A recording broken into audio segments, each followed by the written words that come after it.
Of the ideal gas law equation, but this is going to be an extension of, because sometimes instead of solving for a single gas, we might have a mixture of gases that we're having to solve our ideal gas law. And so when we do that, we have a new equation called Dalton's law of partial pressures. And the idea of partial pressure is that if you have a mixture of gases, each of your gases exert a certain amount of pressure, and then that total pressure is going to be the combination of all of your individual gases. And I think that's pretty logical. So Dalton's law is the pressure total is equal to the pressure of each individual gas, 1, 2, 3, or ever how many there are of the gases. Again, if we assume that these mixture of ideal gases, then we are able to use the ideal gas law to solve for other variables once we know the pressure of an individual gas. So we're going to start out with some pretty basic calculations using Dalton's law of partial pressures. In this one, the first question, it says a mixture of gas contains carbon dioxide and oxygen. The carbon dioxide has a pressure of 1.82 atm, while the oxygen gas has a pressure of 1.75 atm. What is the total pressure? So when we do these problems, we are going to do our total pressure is equal to the pressure of each individual gas added together. So we have 1.82 atm plus 1.75 atm. And then I'm just going to add those up. Now, if we're doing sig figs, when you do addition, it is based on places past the decimal. And so each of these have 2 places past the decimal. So my total pressure is going to have 2 places past the decimal.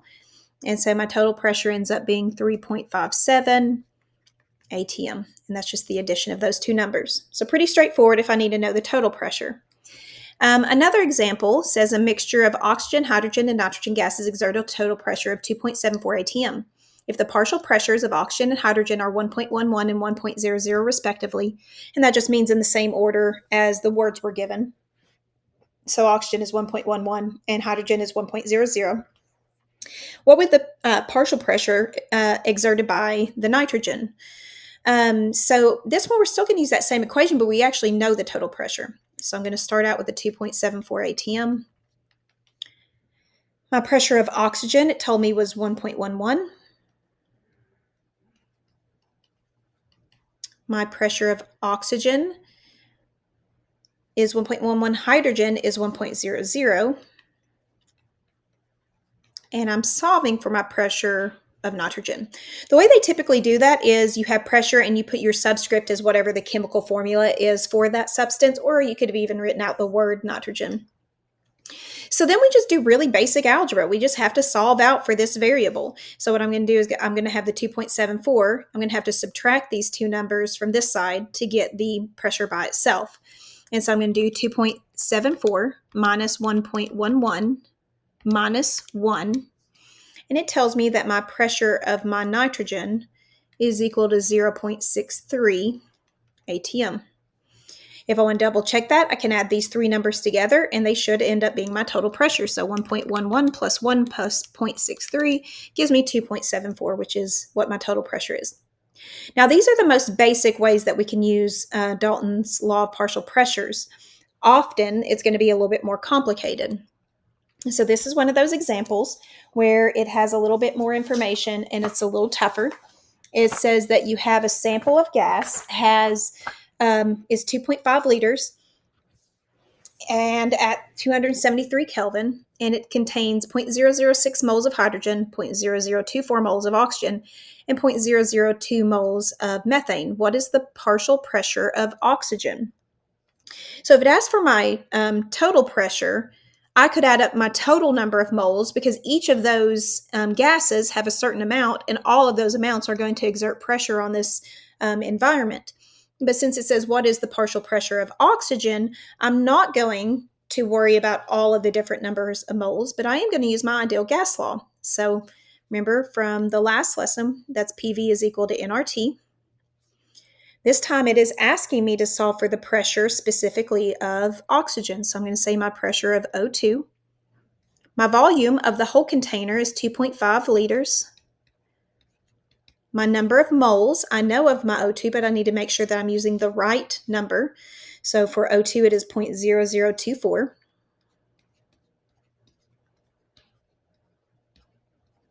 R is my gas constant, so that's going to be 0.008206.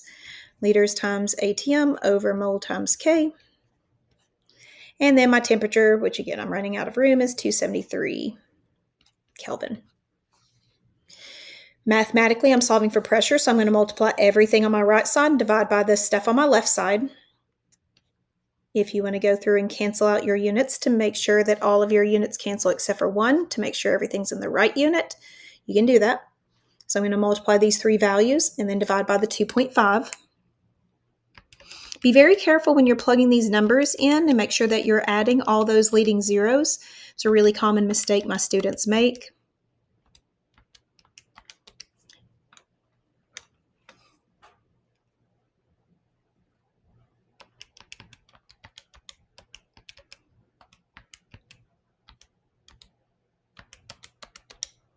And then I end up with, I need 2 sig figs because my lowest number of sig figs is my volume, my 2.5. When I'm doing multiplication division, it is based on whichever thing has the least number of significant figures that's not a constant. It has to be a given.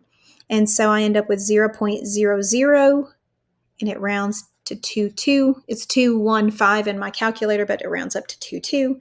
And my pressure is going to be an ATM. So in this one, if it asked for my total pressure, I would have added up all of the moles of my substances, but it didn't. It says, what's the partial pressure of O2? I have to use these conditions because it is a specific set of conditions for this problem. With ideal gas law, there's this concept of mole fraction. And mole fraction is a dimensionless number that expresses the ratio of a mixture of moles of one component compared to the total number of moles in the mixture. Dimensionless means it doesn't have a unit. It is just going to be, it's literally just a ratio. So it's going to be my moles of something over my total moles of something gives me my mole fraction. Mole fraction is typically represented by an X. Your number of moles are represented by N's. But this is another option. So you have partial pressure is equal to your mole fraction, which we can figure out over here, times your total pressure is a way that I can figure out my partial pressure of a gas pretty quick. If I know total pressure and I know my mole fraction, then I can go back and solve it. It really just depends on the problems. AP gives you lots of different types of problems, and they give you lots of different information. And so this is another option. If I know some of my mole fractions and it's a mixture, then my mole fractions are going to equal up to 1 because it's a fraction. And so all fractions together are going to add up to a whole, which is your 1. So there's different ways that we're going to use this information to solve out. So let's go ahead and solve this pretty simple one. It says, example, in a mixture of two gases, the partial pressure of methane is 0.175 atm. And the partial pressure of oxygen is 0.250 atm. What is the mole fraction of the methane? And so when we do these problems, you are going to figure out what the different fractions are. So my mole fraction of methane, methane's formula is CH4. AP would never expect you to know any of the organic chemical formulas. They would give that information to you. And I'm going to do 0.175 atm on top. And then I'm going to find my mole fraction of oxygen, which would be O2, and it tells me it's 0.250. To find the bottom number, it is the total number of moles. So I'm going to do the total number. So I'm going to do 0.175 plus 0.250 and gives me 0.425.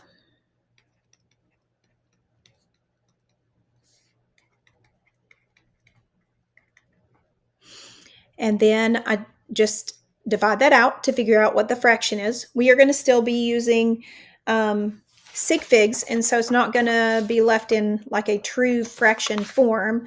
We are instead going to have it in a sig fig number, and so it is still going to look a little bit different than it would in a math class. And so I'm going to do 0.175 divided by 0.425. I'm going to round to 3 sig figs. So my mole fraction ends up being 0.412. No unit, because these units cancel. It is dimensionless. It just is a ratio. And I'm going to do the same thing here. 0.250 divided by 0.425 comes out to 0.588. I'm going to put it up here at the top. And based on this concept, because it is fractions, if I do 0.588 plus 0.412, it comes out to exactly 1, because those are the fractions, and all fractions are going to add up to be the whole. And so this is just another way that we can use information. AP is going to often give you ways to solve these problems. Sometimes you could use either Dalton's law of partial pressures, or you could use this concept of mole fraction. Sometimes they just make you do one or the other. So let's go ahead and solve this problem out. This is a 0.500 liter sample of gases at 307 Kelvin, contains nitrogen at a pressure of 1.4 atm, and oxygen at a pressure of 0.24 atm. What is the mole fraction for each of the two gases? And so when you do this problem, these are a little tricky, because you first have to figure out the number of moles based on this set of conditions. And then once I know my number of moles, then I can go back and figure out what the mole fraction is. And so it's a two-part problem. So my first part, I'm going to use ideal gas law to solve for my number of moles, and then I'm going to use that information to solve for my mole fraction. And so I'm going to do, again, we're using PV is equal to nRT. So my pressure, I'm going to do the pressure first of nitrogen because it's the first one listed. And so for that one, I'm going to do my pressure as 1.4 atm times my volume, which is 0.500 liters. I am solving for my number of moles, and since I'm using nitrogen's information, I'm solving for N2. Again, you could just write out the word nitrogen. Then I'm going to use my gas constant, which is given to you on your guys' reference sheet. You do not need to memorize the gas constant. And then my temperature is 307 Kelvin. I'm going to work that out.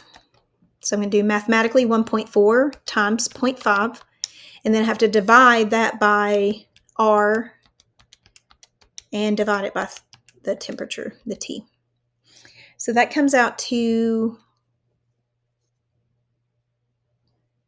let me plug that in one more time. I think I plugged something in wrong.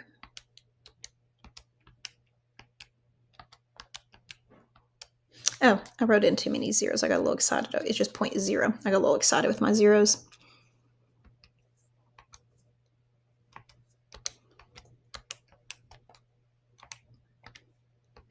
Okay, so I need 2 sig figs because of the 1.4 only has 2 sig figs.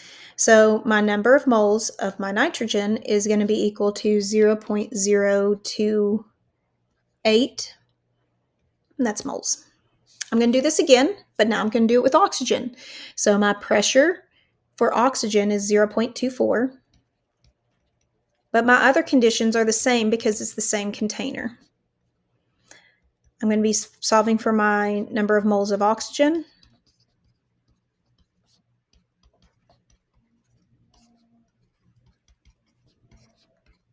And I just set it up the same, but with my different number of my pressure. So mathematically, I'm going to solve it out again. So this is the number of moles of O2. So I'm going to do 0.24 times 0.5 divided by 0.08206 divided by 307. This one comes out to 0.0048.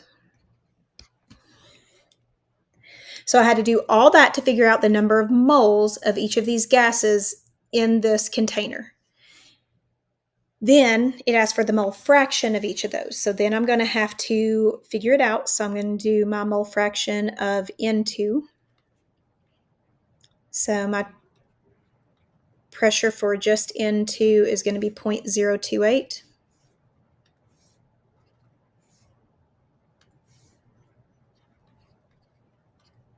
Over. And then I need to do that for my, let me move this down. I'm going to do that for my oxygen also. And it is 0.0048 moles. So then I'm going to do 0.028 plus 0.0048. 0.48. It gives me a total of 0.0328.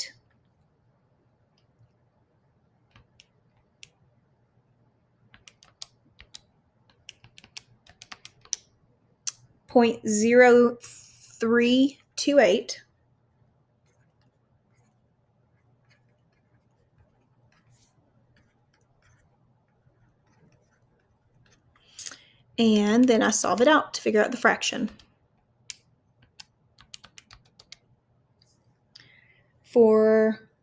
And this one has only 2 sig figs, so I'm going to round to 2 sig figs because it is division. So this one ends up being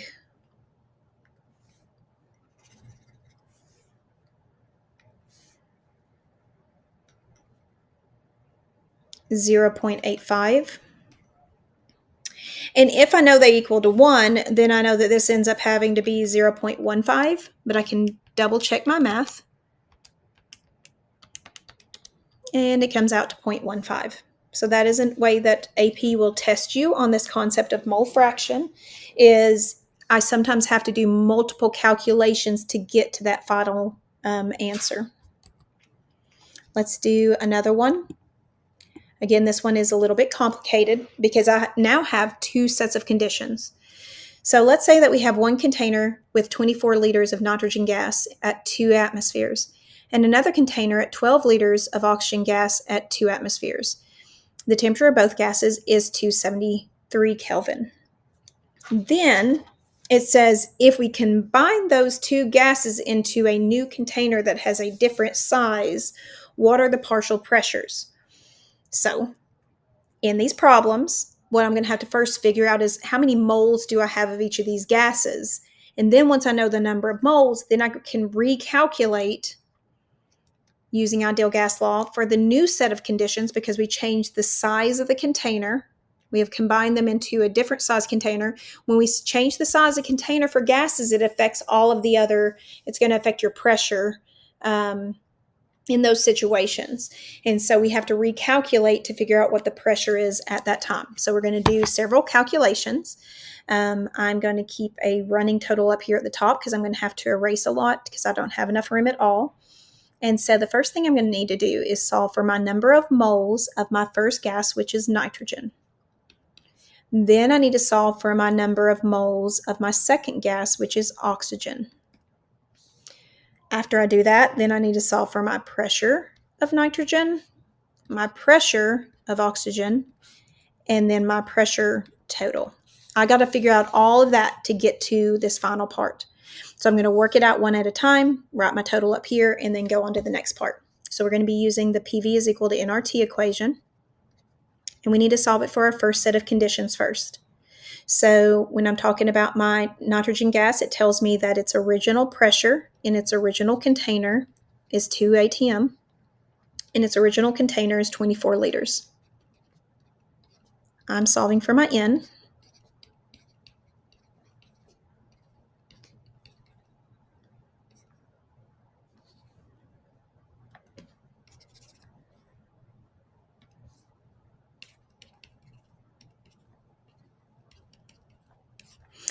And then my temperature, it tells me of both gases, is 273 Kelvin. So then I can solve out for my number of moles, and I should have specified here that this is my number of moles of nitrogen. So I'm going to do 2 times 24 equals, divide by 0.08206, divided by 273. And it comes out to that my number of moles of my N2 is equal to, I need 3 sig figs, so 2.14 moles.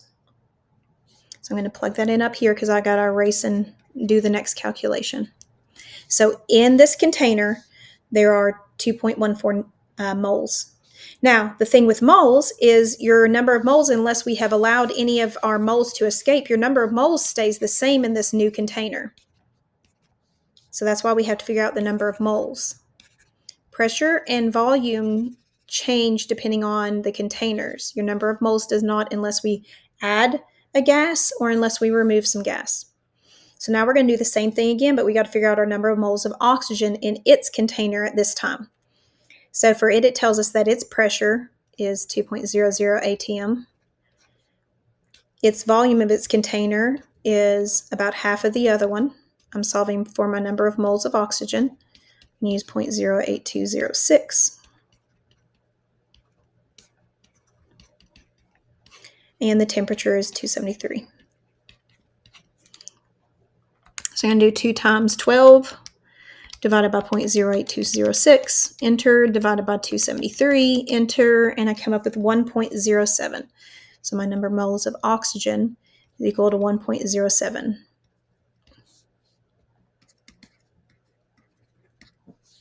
Okay, so now that I know my number of moles, all it tells me in my problem is that it is going to combine these two gases into a new container with a different volume. And then it's saying what is the new pressure of each gas and then the total pressure. So we're still using the ideal gas law, but we've changed our set of conditions. So now I'm solving for my pressure of my N2, and my volume is now 10 liters. So I've taken these two gases that both had containers that were larger than 10 liters, shoved them into the same container. And so what we should assume is going to happen, because of the way that all the relationship works, is if I have decreased the volume, I am going to increase my pressure. But we need to solve it out mathematically. I know my number of moles. That number of moles is the same in this container because I did not let any of my gas escape.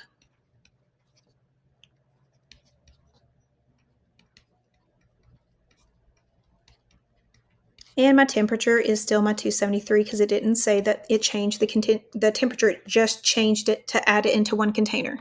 So I'm going to do 2.14 times 0.0206 times 273 divided by 10.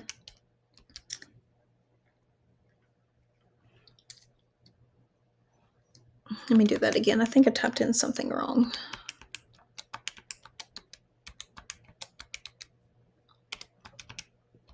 So it comes out to 4.79 for my pressure. And that unit's ATM. And that makes sense because initially it was only 2 atmospheres whenever it was in a really big container. Well, I've squished it down into a little container, so we know that the pressure is going to have to go up. So now we know that one. So now we do the same thing again, but for our other gas, which is oxygen.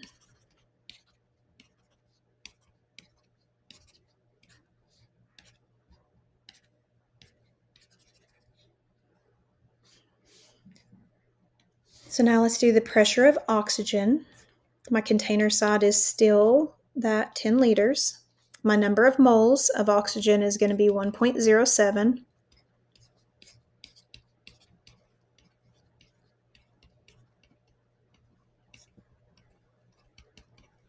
And my temperature is still that 273. So I'm going to multiply these 3, divide by this one.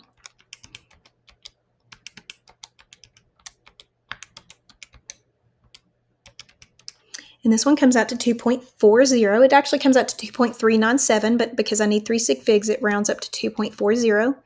Again, that makes sense because initially it was 2 atmospheres.